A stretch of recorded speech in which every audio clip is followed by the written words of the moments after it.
August 23, 1942.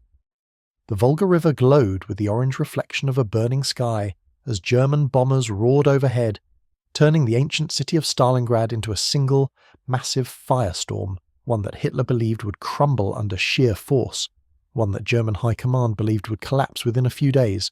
They were wrong. What they didn't know, what they couldn't see through the smoke rising from the ruins, was that the Red Army was already digging the teeth of a trap so vast, so perfectly layered, so brutally designed, that once the Germans stepped inside, the jaws would close with a force that would shake the entire course of the Second World War. Stalingrad, to Hitler, was a symbol, a city bearing Stalin's name, a trophy he believed would break Soviet morale and prove to the world that Germany could conquer anything. But to the Soviets, Stalingrad was not just a symbol. It was a fortress, a final line of survival, a place where every street, every basement, every shattered wall would become a battlefield. And under the smouldering skies of late August, the trap began with one simple order, not one step back. Stalin's order, numbers 227, issued weeks earlier, had already terrified Soviet soldiers across the front.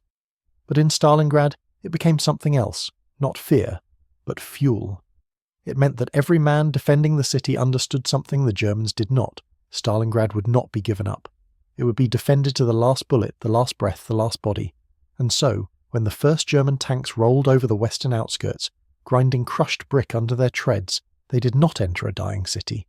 They entered the opening corridor of a planned slaughterhouse. The Luftwaffe believed their bombardment had destroyed Stalingrad's defences, but what they created instead was a landscape perfectly suited for Soviet resistance, a labyrinth of rubble, ruins, and narrow passages where long-range German firepower meant nothing, and where Soviet soldiers could appear and disappear like ghosts. General Vasily Chuikov, the man who would command the 62nd Army and hold Stalingrad from within, watched the destruction from the eastern bank and understood instantly. The city's ruins wouldn't hinder his men, they would help them. Stalingrad had become a three-dimensional maze, an environment built for ambushes, sniper nests, mining choke points, and hand-to-hand fighting. Chuikov had no illusions. He knew his army lacked tanks, artillery, and supplies. The Red Army's strength was not numbers or weaponry, it was willingness to fight at point-blank range, where German training broke down and Soviet ferocity thrived. When Chuikov crossed the Volga under artillery fire and stepped onto the western shore, he told his officers one thing: "We will hold Stalingrad, or we will die in Stalingrad." There was no alternative. The Germans came with force. 6th Army under Friedrich Paulus, the pride of the Wehrmacht, the most powerful field army Germany had ever assembled, marched towards Stalingrad with 250,000 men and thousands of guns, tanks, armoured vehicles and supply columns stretching for miles. Paulus was methodical, calm, efficient and fully confident. In his mind, the battle was already won. German intelligence reported that the Soviets were exhausted, under strength, barely capable of resistance. Hitler demanded Paulus take the city quickly to secure the southern oil fields and anchor the eastern flank of Germany's entire advance. And Paulus believed he would. But Paulus didn't know what was waiting for him. He didn't know that the bombed-out husks of buildings had become fortresses. He didn't know that the Red Army had trained shock troops specifically for close-quarters combat. He didn't know that civilians, factory workers, students, women with no military training were standing beside soldiers in the ruins, fighting not for glory, but for survival. And above all, he didn't know that while he pushed his army deeper and deeper into the city, the Soviets were preparing something far away from Stalingrad, something massive, something deadly, something that would encircle his entire army like a tightening noose. The trap began not in the streets of Stalingrad, but on the plains north and south of it. Soviet High Command, the Stavka, led by Zhukov and Vasilevsky, studied the maps with icy precision. They knew the Germans were overstretched. They knew Hitler had stripped divisions from other fronts to push towards Stalingrad. They knew the Axis flanks held by Romanian, Hungarian and Italian forces were weak, under-equipped and vulnerable to armoured assault. The plan formed slowly at first, then rapidly with growing confidence. Let the Germans enter the city. Let them get comfortable. Let them fight for every street, every house, every stairwell. Let them bleed. Then when the moment is right, attack the flanks and close the trap. This was Operation Uranus, a counteroffensive so bold, so unexpected, and so devastating that it would become one of the greatest military reversals in history. But Paulus, blinded by his obsession with Stalingrad, saw none of it coming. Every street fight distracted him. Every Soviet counterattack inside the city made him think the Soviets were desperate. Every brutal clash in the factories convinced him he was close to victory. In reality, he was sinking deeper into the jaws of a colossal encirclement. Inside the city, the fighting became savage beyond imagination. German soldiers trained for maneuver war found themselves trapped in stairwell firefights that lasted hours.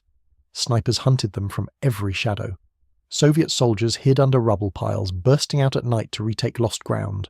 The famous Pavlov S House, a small apartment block defended by only a few dozen Soviet soldiers, held off waves of German attacks for nearly 2 months, costing the Germans hundreds of casualties and becoming a symbol of Soviet resilience.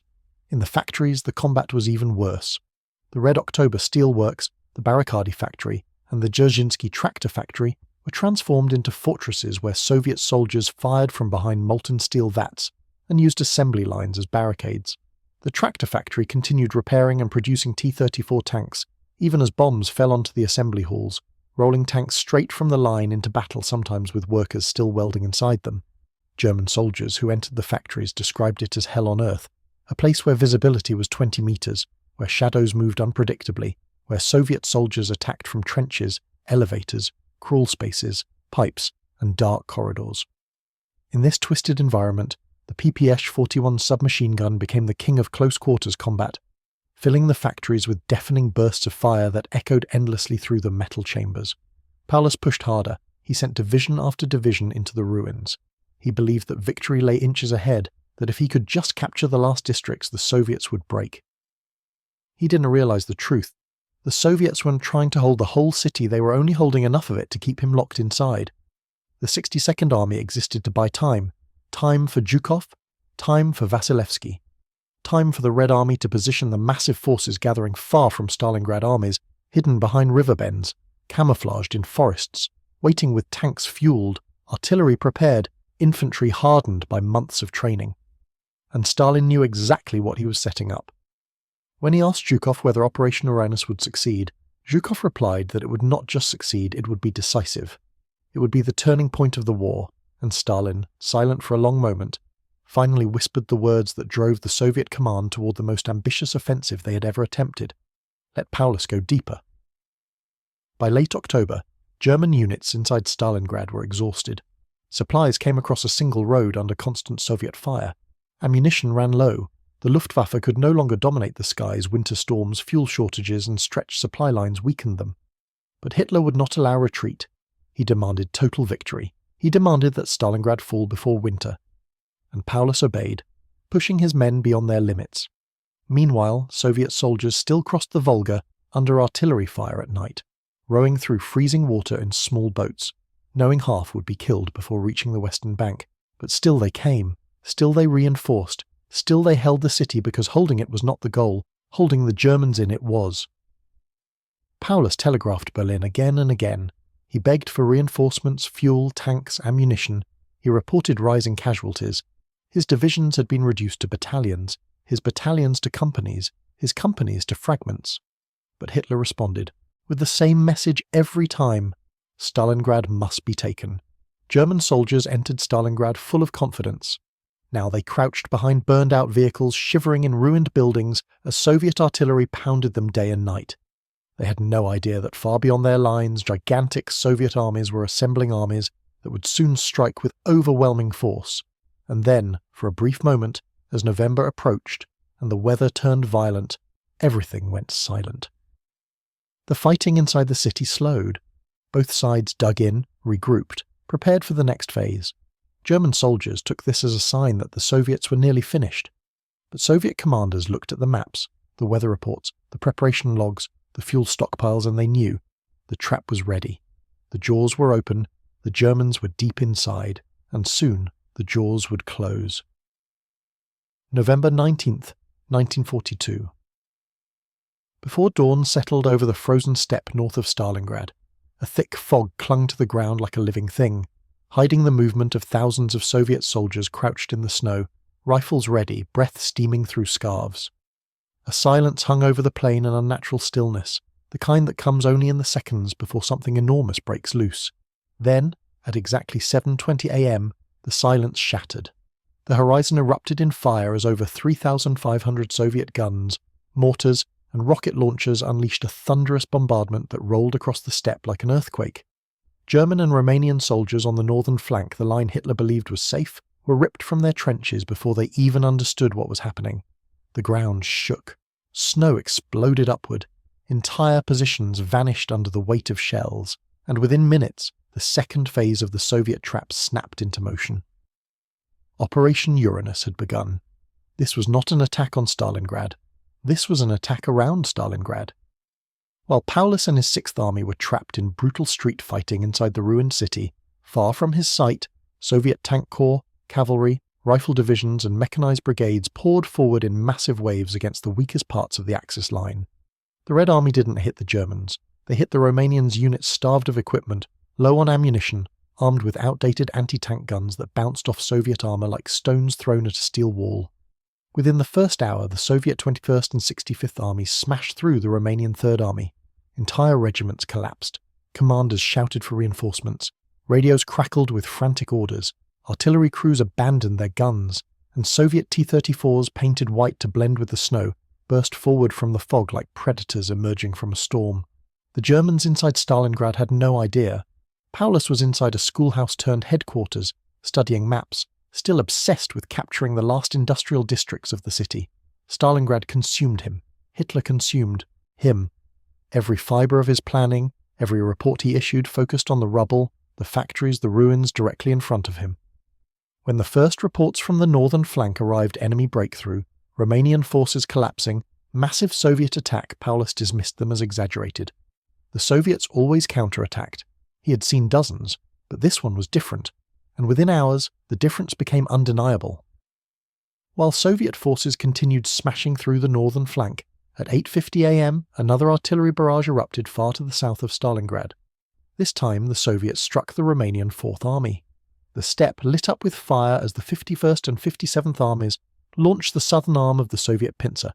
Tanks and infantry surged forward across open ground, cutting through Romanian positions like a knife through wet snow. German liaison officers desperately radioed 6th Army headquarters, reporting total chaos, units in full retreat, Soviet armour moving too fast for their outnumbered and outgunned forces to stop. Still, Paulus did not grasp what was happening.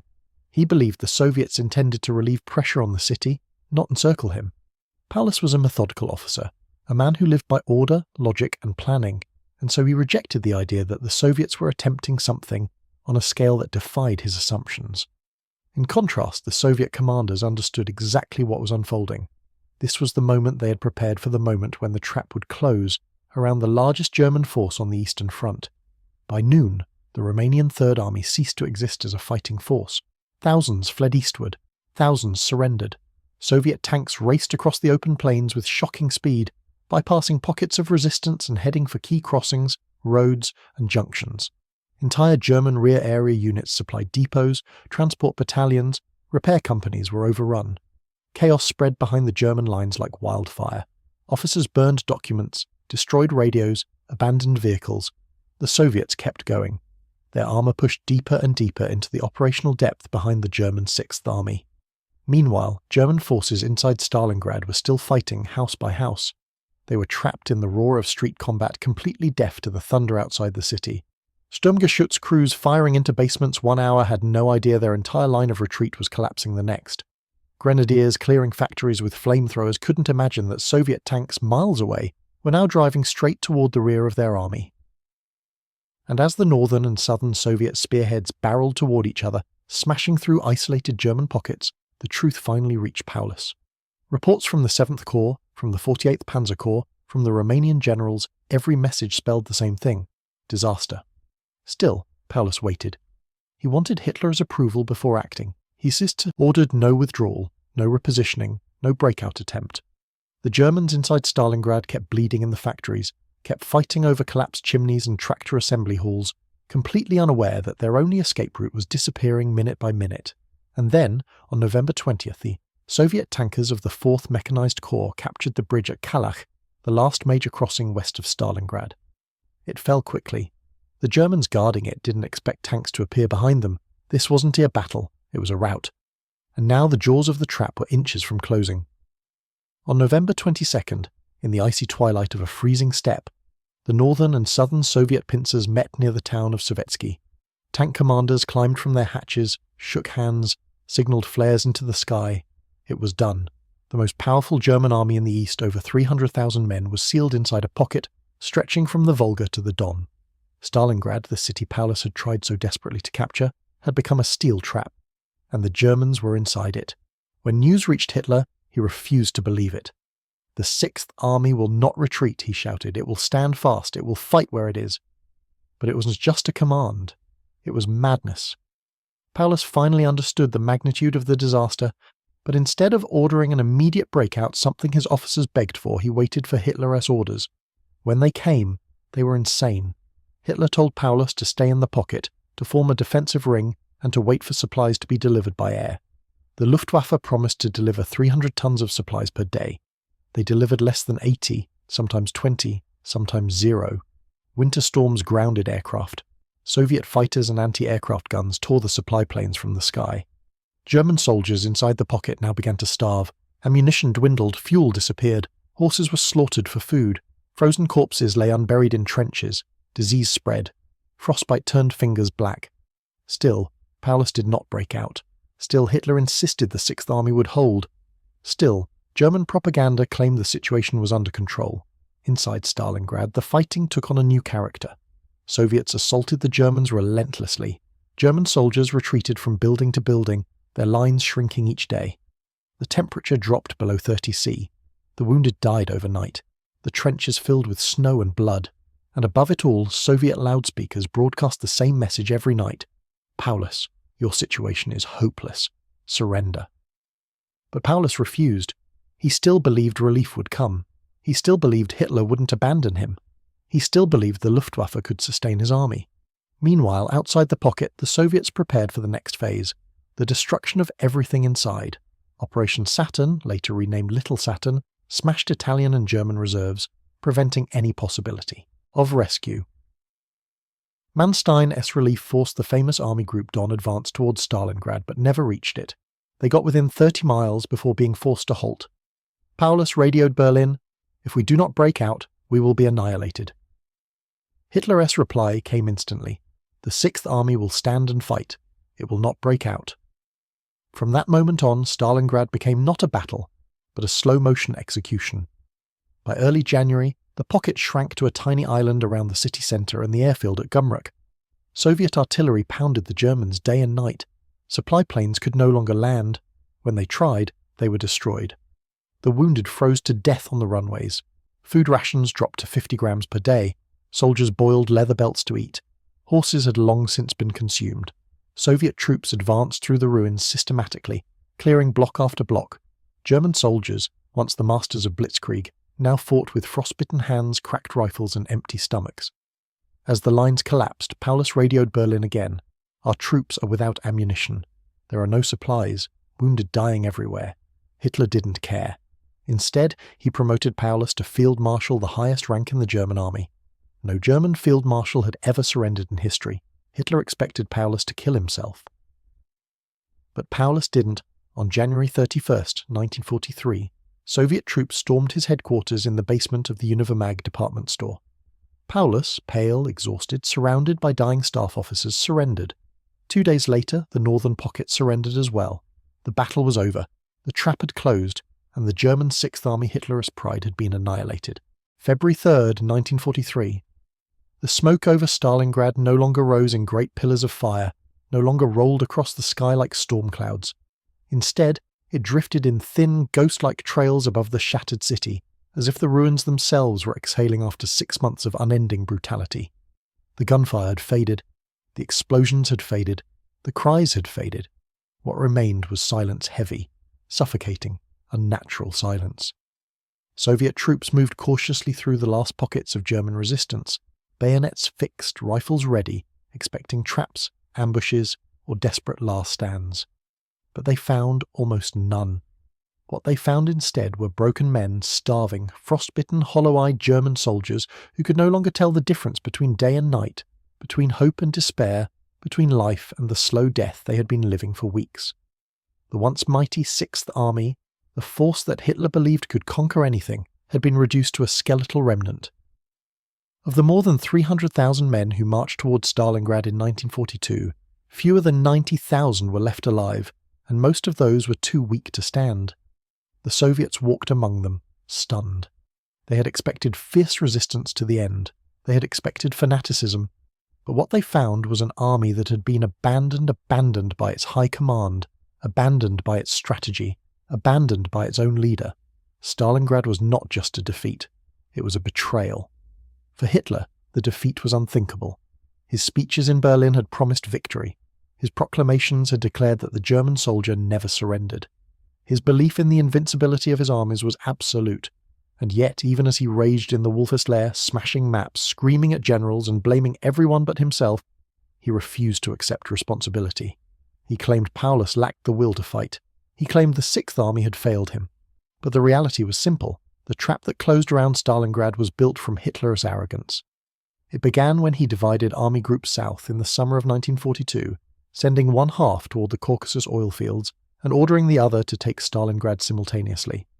It grew when he weakened the flanks by assigning Romanian, Hungarian and Italian armies to positions they could not defend.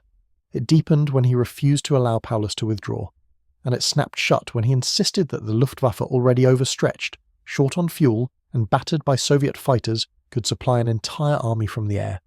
Every decision was his, every consequence was inevitable, and yet even now, even after the surrender, Hitler refused to learn.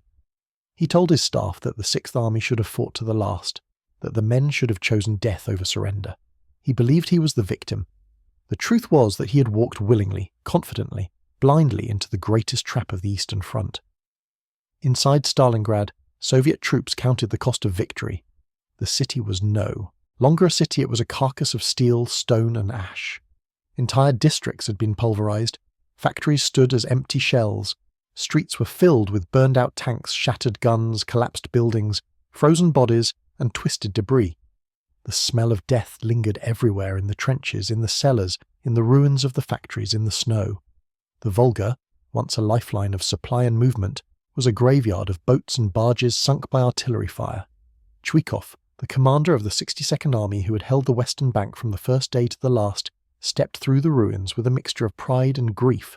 His army had achieved the impossible, but the cost had been staggering. Entire regiments had ceased to exist. Units that began the battle with thousands of soldiers ended with dozens. The men who survived did so by enduring horrors that defy description, crossing the Volga under fire, living in ruins, fighting in factories where every inch of concrete was contested, every floor soaked with blood.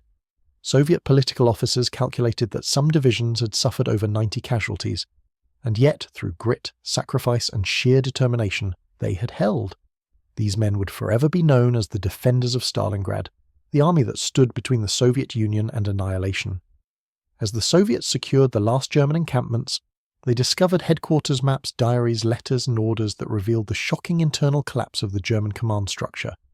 There were documents showing Paulus begging for permission to break out, documents showing German officers pleading for reinforcements that never came, documents showing airlift logs, lists of supplies that were supposed to arrive but never did.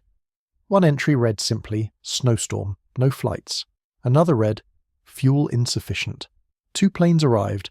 Another recorded a tragedy, an overloaded transport plane bursting into flames on takeoff, killing the wounded soldiers inside. These documents painted a picture not of a brave last stand, but of a slow starvation, a quiet dying, a tragic waste. Many Soviet soldiers expected Paulus to face trial or execution, but instead, when captured, he looked defeated, empty, pale, shaking from exhaustion and humiliation. The man who marched with confidence into the Soviet Union now sat slumped on a bench, wrapped in a blanket too weak to stand, answering Soviet interrogators with short, quiet responses. When asked why he surrendered, he gave the simplest answer imaginable: to prevent further useless loss of life. Yet the Germans who survived captivity were the lucky ones, if lucky can be applied to a journey that would claim tens of thousands of them in Soviet prison camps. Many died in transit. Many died of disease, starvation, exposure, or exhaustion. The Soviets had no resources to spare. Their own people were starving. Their own prisoners had suffered unimaginable conditions. German pairs were marched across snowy plains, packed into makeshift camps, forced to work on reconstruction efforts, and subjected to diseases that spread quickly in overcrowded barracks. Only 5,000 men of the original Sixth Army would ever return to Germany, fewer than 2%. And some of those returnees came back not in 1945 or 1946, but a full 10 years after the war ended, released only when political tides shifted. Their return shocked Germany. Many families had long assumed their loved ones were dead, but some came home, aged beyond recognition, carrying the memories of the greatest disaster in the history of their army. Back in Moscow, Stalingrad became a symbol, a rallying cry, a turning point, a moment that defined the entire war. Stalin seized on the victory as proof that the Soviet Union could not only defend itself, but destroy the Nazi war machine. Soviet propaganda hailed the defenders as heroes. Medals were awarded, cities were renamed. Streets across the USSR were dedicated to Stalingrad's fighters. But beneath the celebrations lay a darker truth. The cost had been catastrophic. Over 1 million Soviet soldiers had been killed, wounded, or taken prisoner in the Stalingrad campaign. Civilians suffered unimaginable horrors. The city itself lay in ruins so complete that it would take decades to rebuild. And yet, there was no denying the strategic significance. The victory shattered the myth of German invincibility. It broke the Wehrmacht's momentum. It convinced neutral nations that Germany would lose the war. And it showed the world that the Red Army was capable of launching massive offensives, coordinating enormous forces, and turning the tide against a seemingly unstoppable enemy. For Germany, the defeat caused cracks that spread through every part of its military system. Officers began whispering about Hitler's decisions. Generals questioned his sanity. Morale collapsed on multiple fronts. The Wehrmacht, once the dominant military force on the continent, now knew fear of encirclement, fear of Soviet counterattacks, fear that Hitler's strategy was leading them into disaster after disaster. The psychological impact was enormous. German soldiers writing home described Stalingrad as a graveyard for our army, a place where hope went to die, a catastrophe beyond comprehension. Hitler's reaction grew more unstable. He lashed out at his generals. He blamed the Romanians, the Italians, the Hungarians, everyone but himself. He ordered new offensives that made no strategic sense. He demanded the impossible. And he refused to accept the reality that the Eastern Front had turned permanently against him. In Berlin, Joseph Goebbels saw the disaster as both a crisis and an opportunity. He delivered his infamous Total War speech in February 1943, screaming at thousands inside the Berlin Sportpalast, asking if they wanted war more total and radical than anything imagined. The crowd roared in forced approval. Goebbels used Stalingrad to justify turning Germany into a full war economy. Factories began producing weapons at unprecedented levels. Women entered the workforce in massive numbers. Every aspect of German society was mobilized. But beneath the surface, fear simmered. The truth of Stalingrad was impossible to hide. Mothers received letters announcing their sons were missing. Cities mourned entire divisions that vanished into the pocket. German soldiers at the front whispered that if the Sixth Army could be destroyed, no one was safe. The myth of the Wehrmacht's invincibility had died in the snow of Stalingrad. For the Soviets, the victory was just the beginning. The Red Army, once battered and desperate, now carried itself with new confidence. Zhukov and Vasilevsky planned larger offensives. Factories in the Ural Mountains produced tanks, artillery and ammunition at incredible speed. New recruits joined hardened veterans, and the momentum shifted permanently. From Stalingrad onward, the Soviets would push relentlessly westward, driving the Germans back through the Don, across Ukraine, into Belarus, through Poland, and ultimately into Berlin itself. And while many battles still lay ahead, Kursk, Operation Bagration, the Vistula-Oder offensive Stalingrad remained the psychological pivot, the moment when the world understood that Hitler had overreached, that his war machine could be broken, that the tide had turned. As the smoke faded from the ruins and spring approached, the Volga River thawed. Ice drifted past the shattered embankments. Children returned to the city thin, traumatized, searching for anything recognizable. Families rebuilt their homes with their bare hands. The Soviet government began restoring the factories, and slowly, painfully, Stalingrad rose from the rubble. To this day, it remains a symbol not only of destruction, but of resilience, of a city that refused to die, an army that refused to break, and a trap that Hitler walked into with total confidence, never realizing that the jaws were closing until it was too late. March 1943. The ruins of Stalingrad were still smouldering when the German High Command received the official casualty lists, and for the first time since the beginning of the war, The silence inside Hitler's headquarters was heavier than rage, heavier than fear. It was the silence of men facing a truth they could no longer deny. The Wehrmacht was no longer the unstoppable juggernaut it once appeared to be. The losses at Stalingrad were not just military, they were psychological, ideological, spiritual. In the cold months that followed the surrender of Paulus's army, mothers across Germany received the curt telegrams announcing their sons were missing in action, presumed dead. Entire towns lost their youth in a single battle. Wives waited for letters that never arrived. Children asked when their fathers would come home, and no one had the strength to tell them the truth. Even the most devout believers in Hitler as promises now felt the shadow of doubt creeping into their hearts. The truth of the disaster spread through whispers from returning wounded, from nurses at overcrowded hospitals, from officers who could no longer keep the terror inside. And yet, instead of acknowledging the scale of the catastrophe, Hitler turned it into a weapon of propaganda. He declared that the men who died at Stalingrad were martyrs who had sacrificed themselves for Germany's future. He ordered that the Sixth Army be remembered as heroes. But deep down, everyone knew the truth. The Sixth Army hadn't sacrificed itself. It had been sacrificed. Meanwhile, inside the Soviet Union, the victory at Stalingrad unleashed a wave of emotion unlike anything seen before in the war. When the official announcement was broadcast across the USSR, people poured into the streets despite the freezing temperatures. Women wept openly. Factory workers embraced one another. Soldiers in far-off trenches laughed for the first time in months. Even those who had lost loved ones felt a fierce sense of pride, because Stalingrad had shown them that the Red Army could not just defend but destroy the Nazi war machine. For the first time since 1941, victory felt possible. Zhukov and Vasilevsky, the architects of Operation Uranus, were celebrated as strategic geniuses. Stalin's prestige soared to heights unseen before. Yet behind the celebrations, the true price of the victory weighed heavily. Over 1 million Soviet soldiers had fallen in the campaign, civilians had endured unspeakable suffering, and Stalingrad itself had been erased from the map, reduced to a landscape of skeleton buildings, burned-out factories and shattered lives. The cost was almost unimaginable, but for the Soviet people the victory justified every sacrifice. The city had become a symbol of resistance, a name spoken with solemn pride, a place where the impossible became reality. In the months after the battle, Soviet teams moved through the ruins, gathering the bodies of both Soviet and German soldiers, frozen in grotesque poses, men who had died with rifles in hand, men who had died sitting upright in trenches, men who had died reaching for bread, for water, for help that never came. The bodies were everywhere, in the factories, in the cellars, in the apartments, in the open streets. Many were buried where they fell, others were placed in mass graves. The snow and mud made recovery nearly impossible. For many families, there would never be closure, never a body to bury, never a certainty of what happened. The city itself became the tomb. For the Germans who surrendered, the nightmare was only beginning. Forced marches through snow, overcrowded prison camps, disease, starvation, few could endure it. The Soviet Union, itself devastated and starving, had no capacity to treat the prisoners humanely on a large scale. Many died within weeks, others clung to life for months.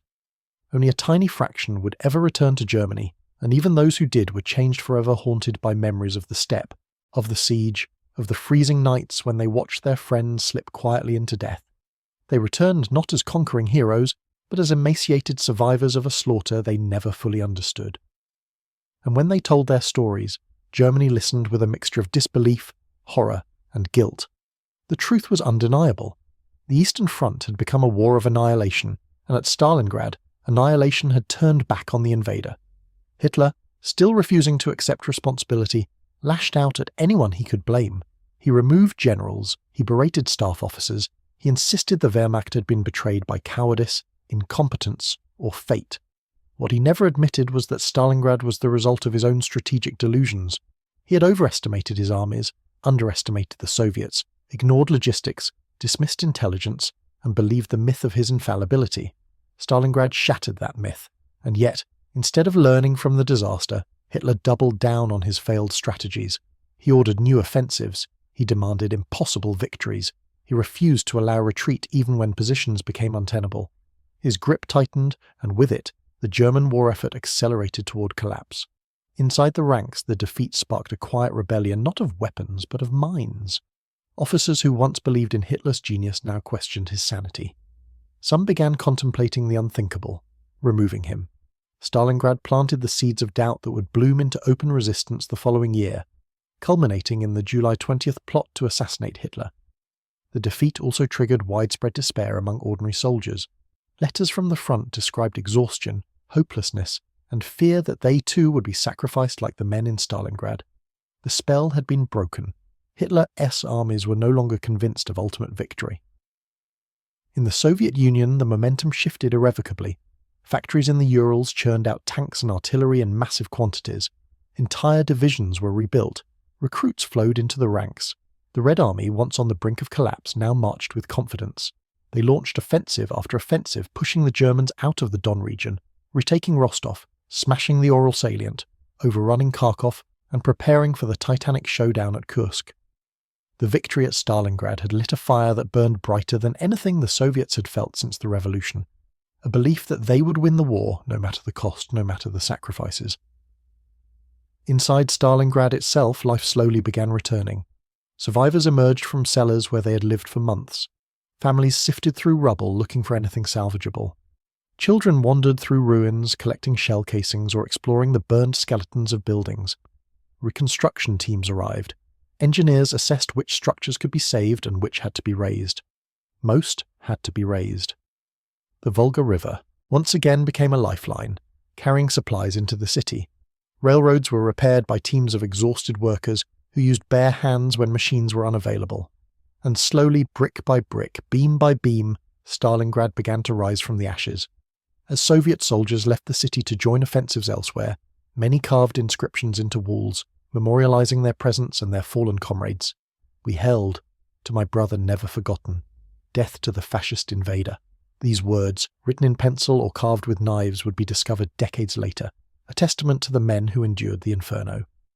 For Germany, however, the months after Stalingrad were filled with dread.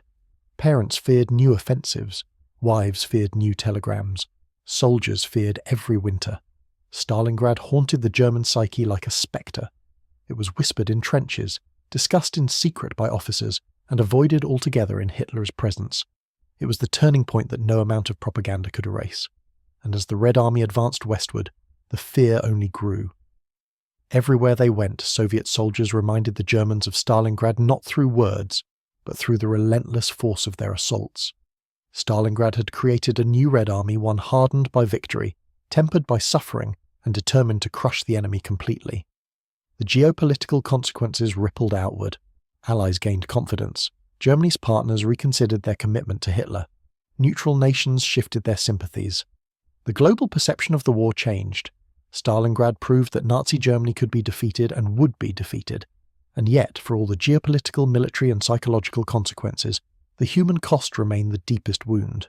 Stalingrad was not merely a battle. It was a tragedy of unimaginable scale. Men froze in trenches, families starved, women carried water through artillery fire, children hid among ruins, unsure whether the next shell would be their last. Stalingrad was suffering made into geography, a place where pain became a landscape, where heroism and horror walked hand in hand. And above all, Stalingrad was a trap not just for the Sixth Army, but for Hitler's entire war strategy, for his delusions, for his belief in the invincibility of his empire. The trap had sprung, and it would never release him. July 1943. 5 months had passed since the last shots were fired in the ruins of Stalingrad, yet the ghost of the battle moved like a silent shadow across the entire Eastern Front, haunting commanders, shaping decisions, and altering the very psychology of war. Stalingrad did not simply end with the German surrender. It continued to echo, to influence, to reshape the conflict in ways neither side could have imagined in those smoking winter ruins. In Berlin, Hitler clung to a single belief, that he could restore the Wehrmacht's shattered prestige through one colossal decisive blow. Stalingrad had humiliated him. It had defied him. It had proven to the world and to himself that his judgment was deeply flawed. And so, in a desperate attempt to rewrite reality, Hitler planned Operation Citadel, the massive offensive at Kursk. But even as his generals studied the maps, even as factories churned out tigers and panthers, even as propaganda newspapers promised a final German victory, the shadow of Stalingrad loomed over every decision. Officers in the field knew that what happened at Stalingrad had crippled Germany's ability to wage mobile warfare. The men who had been lost tank crews, officers, experienced infantry, artillery specialists could not simply be replaced. The reserves were gone, the supply lines were overstretched, the industrial capacity was failing, and the Soviets, once desperate, now attacked with a confidence forged in the fires of Stalingrad. For the Red Army, the months after the battle became a time of transformation. No longer was the Soviet military a disorganized force staggering under the blows of the Blitzkrieg. Now it was an engine-coordinated, disciplined, battle-hardened, led by men who had learned the brutal lessons of 1941 and 1942. Soviet engineers dug defensive belts hundreds of miles long. Thousands of anti-tank guns were positioned with mathematical precision. Minefields were laid in overlapping patterns. Artillery batteries calculated firing tables with lightning speed. Entire armoured formations trained together, practicing counterattacks, flanking manoeuvres and encirclement. Stalingrad had taught them that the Germans were not gods. They were men capable of making mistakes, capable of bleeding, capable of dying. And now, the Red Army would strike those weaknesses with relentless force. Meanwhile, in the shattered city itself, the work of rebuilding continued slowly but steadily. Construction brigades cleared rubble, repaired power lines, rebuilt factories, and reconnected rail lines. Civilians returned to the ruins, some searching for lost family members, some determined to claim homes that no longer existed, some simply wandering through the blasted streets trying to comprehend what had happened. Every corner of the city held memories of battles fought, of lives ended, of sacrifices made. Children played among burned-out tank hulls. Women planted small gardens in bomb craters. Soldiers returning from the front saluted the ruins with silent respect. Stalingrad was no longer a battlefield. It was a monument, an open grave, and a symbol of rebirth all at once. But if the Soviets saw Stalingrad as a foundation for future victory, the Germans saw it as a wound that refused to heal. Letters from soldiers across the front lines revealed the depth of the psychological damage. Men who had once marched with swagger now spoke of the Stalingrad, fear, the dread of encirclement, the terror of being cut off, the suspicion that every Soviet counterattack was the beginning of another trap. Even seasoned veterans hesitated when the Soviets attacked at night or concentrated their artillery on a single point. They remembered how the Soviet pincers closed on Paulus, how quickly the situation deteriorated, how supplies vanished, how hope evaporated, and they feared being left behind, abandoned in the snow like the Sixth Army. The Wehrmacht's morale had been broken not by defeat alone, but by the knowledge that their leadership had lied to them, sacrificed them, betrayed them. Hitler's promises meant nothing now. His reassurances rang hollow. Stalingrad had destroyed the trust between the soldiers and the man commanding them. Inside the German high command, panic took root. Generals who had once followed Hitler unquestioningly now whispered doubts in private. Some plotted, some recorded their concerns in hidden diaries, some openly argued with Hitler, risking their careers and their lives to prevent further catastrophes. But Hitler remained unmoved, living in a world of fantasy where his intuition never failed and his armies never surrendered. Stalingrad, instead of humbling him, drove him deeper into delusion. He refused to authorize retreats. He dismissed warnings about Soviet strength. He executed officers who voiced concerns. And he doubled down on his belief that Germany could still win the war through sheer willpower. Yet outside his bunker, reality sharpened its teeth. In the occupied territories, Soviet partisans grew bolder than ever. Stalingrad had proven that the Germans were not invincible, and partisan units multiplied, attacking supply lines, ambushing convoys, destroying railways, and gathering intelligence. The Germans locked down villages, burned homes, executed civilians in retaliation, but the resistance only grew stronger. The Soviets coordinated partisan operations with frontline offensives, creating chaos behind the German lines just as their armies struck at the front. Hitler had stretched his empire too far, millions of square kilometers of hostile territory that he could not control, could not pacify, could not understand. Stalingrad had shown the cracks. Now the cracks grew into fractures. The global perception of the war shifted dramatically. Allied leaders saw Stalingrad not just as a Soviet victory but as a turning point for the entire world. Roosevelt praised the heroic defenders of Stalingrad. Churchill called the battle the hinge of fate, and newspapers across the globe framed it as the moment when the Nazi war machine finally met its match. The Allies increased Lend-Lease shipments. Trains of American trucks, tanks, aircraft, food, radios, and fuel poured into the Soviet Union. British factories worked around the clock to supply materials. The Western Allies understood something simple and devastating. Germany was no longer on the offensive. Germany was now on the defensive. Stalingrad had cracked the myth of German dominance, and the world sensed the shift. Inside the ruins of German cities, civilians felt the consequences. Allied bombers struck deeper and harder than ever before. Hamburg burned in a firestorm that consumed tens of thousands of lives. Factories were flattened, railways were twisted into molten knots. Refugees fled from city to city as bombs followed them. And as Germany suffered, many civilians asked themselves a question they had never dared to ask before. Was Stalingrad the moment everything began to fall apart? The answer was yes. Even those who still believed in Hitler felt the fear growing. As the Soviets prepared for the coming summer campaign, they studied the mistakes the Germans had made at Stalingrad. They learned how to exploit weak flanks. They refined their ability to conduct massive encirclements. They perfected the art of masking large troop movements. And above all, they prepared deeper, more complex traps. Stalingrad had been a masterpiece of operational deception, letting the enemy advance, letting the enemy believe victory was near, letting the enemy bleed inside a fixed objective. Now, Soviet commanders planned to repeat the strategy on an even grander scale, using deception, misdirection, and massive armoured assaults to envelop entire German formations. But the greatest transformation was psychological. For the first time since the war began, Soviet soldiers believed with certainty, with conviction, that they would win. Veterans of Stalingrad carried this confidence wherever they went. When they joined new units, younger soldiers listened to them with reverence. They told stories not of glory, but of endurance, sacrifice, and the certainty that the Germans could be broken. They spoke of starving men fighting for every stairwell, of rowing across the Volga under fire, of facing tanks with grenades, of comrades holding factory floors with frozen fingers. Their presence boosted morale, their memories fueled determination, and their survival proved one thing above all. If the Red Army could win at Stalingrad, it could win anywhere. Meanwhile, Soviet intelligence worked tirelessly to understand the state of the German military after Stalingrad. They intercepted communications, interrogated prisoners, analysed supply shortages, studied troop movements, and monitored morale. Their conclusion was clear. Germany was weakening. Its manpower reserves were shrinking. Its fuel reserves were collapsing. Its equipment losses were unsustainable. Stalingrad had inflicted wounds that Germany could not heal, and the Soviets planned to exploit every one of them. As summer approached, a strange atmosphere settled across the front lines. German soldiers dug trenches nervously, repaired damaged vehicles and positioned machine guns along anticipated Soviet attack routes. They did not speak of victory, they spoke of survival. The officers insisted that the forthcoming offensive at Kursk would restore the Wehrmacht's reputation. They spoke of new tanks, new strategies, new opportunities. But among the enlisted men there was no confidence. They had heard such promises before. They remembered how Paulus promised they would break the Soviets inside Stalingrad. They remembered how Goering promised the airlift would feed them. They remembered how Hitler promised reinforcements that never came. They remembered how everything fell apart. And deep down, they all knew the truth. If Germany failed again, if another disaster struck on the scale of Stalingrad, the war would be lost.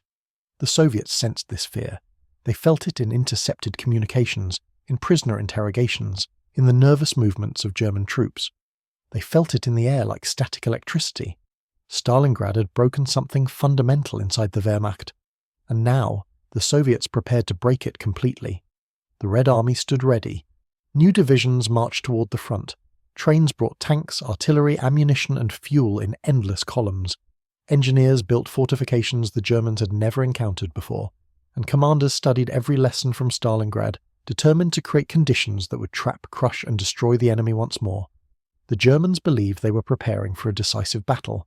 The Soviets believed they were preparing for a decisive victory. Only one of them was right. January 1944. 1 year after the final German positions in Stalingrad collapsed, the Eastern Front had transformed into something Hitler never imagined, an unbroken tide rolling inexorably westward, a tide powered not just by Soviet industry or manpower, but by the psychological momentum born inside the ruins of Stalingrad. The trap the Germans walked into did not close with Paulus's surrender. It kept closing, month after month, squeezing Germany's armies all along the front. Every mile the Soviets advanced carried the memory of Stalingrad. Every German retreat was haunted by the fear that they were again being funneled into another pocket. Every officer understood that if they misjudged the Soviet intent, if they stayed too long, if they believed Hitler's promises, if they overextended, they could doom their entire army. Even in Berlin, the atmosphere had shifted from denial to dread. Civilians crowded around radios waiting for news that never seemed to improve. Bombings intensified, food rationing worsened, the streets grew darker each night. Germany was entering a war of attrition it could never win, and Stalingrad had been the turning point that pushed it into the abyss. Hitler still refused to accept this reality. In the Wolf's Lair, he pored over maps with trembling hands, insisting that minor tactical victories could reverse strategic collapse. He berated generals, fired them, replaced them with sycophants, and demanded offensives that were impossible. He pointed at the map, jabbing his finger at towns and roads, insisting they be held at all costs, just as he had once demanded that Paulus hold Stalingrad. But the generals, now deeply scarred by that catastrophe, no longer trusted him. Some obeyed reluctantly, some delayed orders, some quietly altered them. Stalingrad had taught them that obedience to Hitler meant suicide. Meanwhile, the Red Army struck everywhere. In January 1944, they smashed the German 18th Army at Leningrad. In March, they burst across Ukraine. In June, they unleashed Operation Bagration, an offensive so devastating that it annihilated Germany's army group centre almost completely. 28 divisions shattered, hundreds of thousands killed or captured, the greatest German defeat of the entire war, greater even than Stalingrad in sheer scale. But make no mistake, without Stalingrad there would have been no Bagration. Stalingrad had broken the spine of German morale, German logistics, and German strategic flexibility. It was the point where Germany shifted permanently from attacker to defender, from predator to prey, and Hitler, locked in delusions, continued to make decisions that accelerated the collapse. He refused to shorten the front. He forbade tactical retreats. He demanded counterattacks that drained reserves. The German army was no longer fighting for victory. It was fighting to slow the inevitable. Throughout 1944, the Red Army grew stronger. Veterans of Stalingrad led new formations. Soviet tank armies perfected deep penetration tactics, slashing into German rear areas, collapsing their lines, isolating their strong points, and forcing them into retreat after retreat. Artillery barrages, larger than even those at Stalingrad, rolled across the front like thunder for hours before offensives began. Soviet engineers built pontoon bridges across rivers in minutes, and the Luftwaffe, once feared, had become a shadow, outnumbered, outgunned, outmaneuvered. The skies over Eastern Europe belonged to the Red Air Force. Every German convoy risked annihilation from above. Every position could be shelled, bombed, encircled, bypassed. The Germans no longer controlled the battlefield. They simply reacted to events, always a step behind, always bleeding, always fearing the next trap. In the ruins of Stalingrad, however, a different story unfolded. Reconstruction efforts accelerated. New factories were built on top of old ones. Workers returned by the tens of thousands. The city became a symbol of resilience, of Soviet determination, of a people who refused to be erased. Monuments were planned, memorials were constructed, ceremonies honoured, the fallen. Every year, Soviet officers returned to the city to retrace their battle paths, to visit the sites where their comrades died, to remember what had been endured. Stalingrad became sacred ground, a place where the impossible had been achieved, a place where Hitler's ambitions had been broken, a place that defined the war's turning point. For German survivors of the battle, life in captivity was an ongoing struggle. Many had been sent to labour camps deep inside the Soviet Union. Some worked in mines, others on construction projects, others rebuilding the very cities they had once helped destroy. Disease was common, food was scarce, winter was brutal, many died far from home, their families never learning their fate. But among the survivors who lived long enough to see the war's end, a strange realization grew. They had survived the greatest disaster in German military history, and the trauma of it would follow them forever. When they returned to Germany, some in 1948, some in 1950, some as late as 1955, they found a country divided, destroyed, ashamed, rebuilding from ashes. They struggled to reintegrate. They struggled with guilt. They struggled with memories of friends they had buried in frozen trenches, of starvation, of the moment Soviet troops closed the ring around them, of the slow, suffocating despair as supplies ran out, as hope disappeared, as death became inevitable. Stalingrad lived inside them like a scar that never fully healed. Meanwhile, Hitler's empire continued collapsing. By late 1944, Soviet forces had reached the Baltic states, Poland, Romania, Hungary. By early 1945, they had crossed the Oder River and were staring directly at Berlin. The final catastrophe loomed, and throughout the Wehrmacht, Stalingrad remained the reference point for every disaster. When Soviet armies encircled German forces at Kamenets-Podolsky, officers whispered, "Another Stalingrad."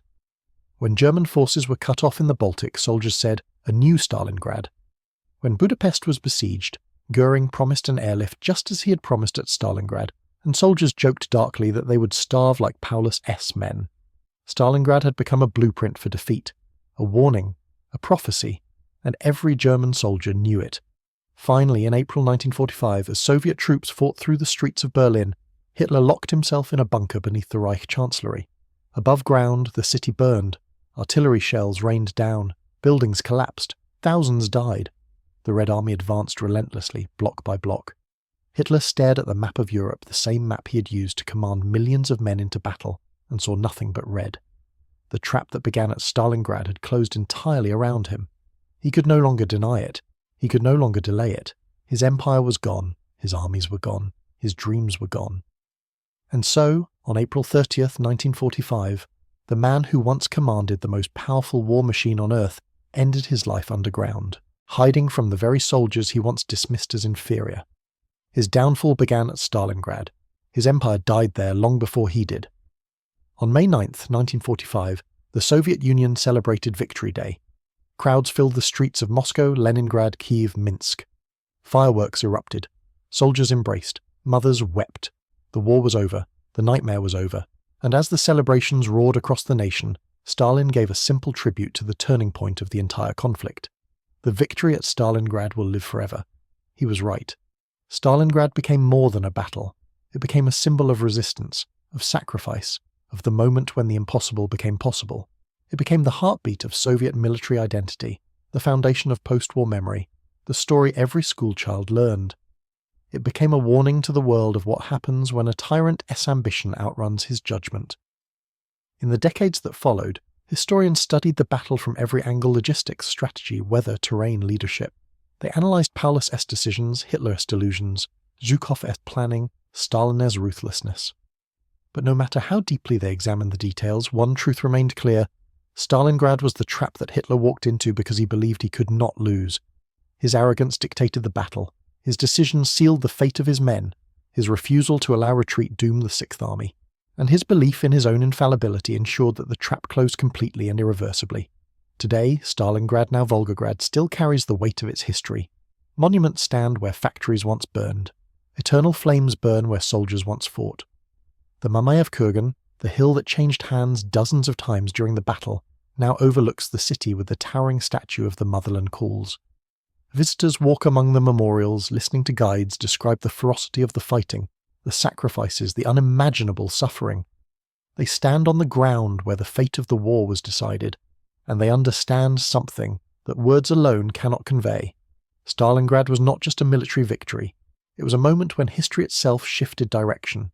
For centuries to come, the world will remember Stalingrad as the place where a dictator's ambition was shattered, where a seemingly unstoppable army was destroyed, where a nation found the strength to rise from despair, and where the tide of the most devastating war in human history finally began to turn. It was the trap Hitler walked into with complete confidence, never realizing until it was far too late that the jaws had been closing since the first bomb fell, since the first German soldier crossed the Don, since the day he chose a city on the Volga as the prize that would prove his greatness. Instead, it proved his undoing. The trap snapped shut, and Hitler, blinded by ego and delusion, had walked into it willingly.